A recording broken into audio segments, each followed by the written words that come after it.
Assalamualaikum warahmatullahi wabarakatuh. Perkenalkan, nama saya Agus Darmawan, asal sekolah saya dari SMN Jakarta. Jadi di sini saya akan membuat tugas resensi bahasa Indonesia. Rekomendasi saya untuk membaca yaitu buku Penyambung Lidah Rakyat Indonesia.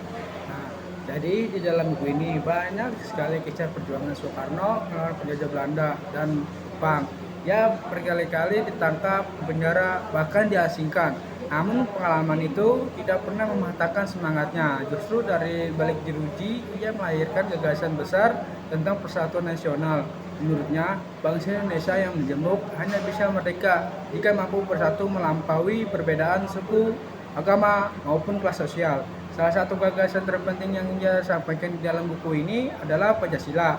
Soekarno menjelaskan bahwa Pancasila bukanlah ideologi asing, melainkan hasil realisasi kepribadian bangsa Indonesia.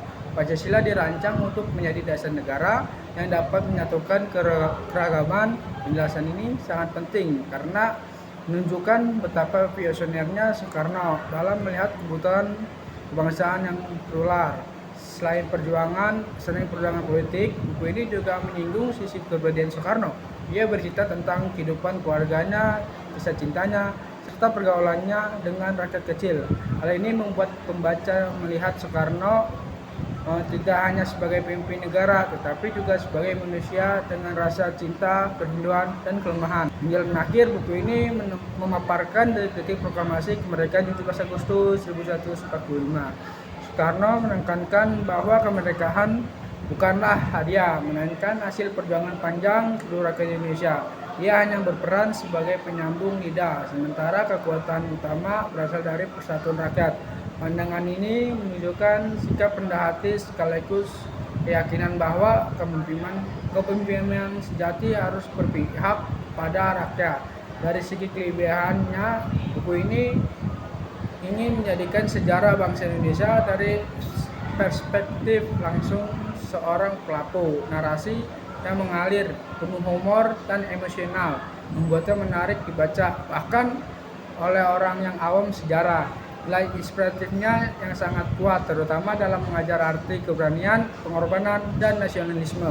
Dan itu buku ini juga memperlihatkan sisi humanis seorang pemimpin besar. Namun tentang ada kekurangan, karena buku ini berdasarkan cerita Soekarno sendiri, subjektif, sangat mungkin hadir. Beberapa peristiwa ditulis dengan penekankan besar pada peran dirinya, sehingga menimbulkan kesan bahwa ia tokoh sakral tunggal. Dan itu buku ini tidak membuat seluruh perjalanan hidup hingga akhir masa penjabatan. Walaupun demikian hal tersebut tidak mengurangi nilai historis dan inspiratif buku ini. Secara keseluruhan, Penyambung Lidah Rakyat Indonesia adalah karya penting yang tidak hanya merekam perjalanan hidup Soekarno, tetapi juga perjalanan bangsa Indonesia. Buku ini sangat layak dibaca oleh generasi muda sebagai sumber inspirasi sekaligus bahkan refleksi tentang arti persatuan dan kemerdekaan. Sekian dari saya. Wassalamualaikum warahmatullahi wabarakatuh.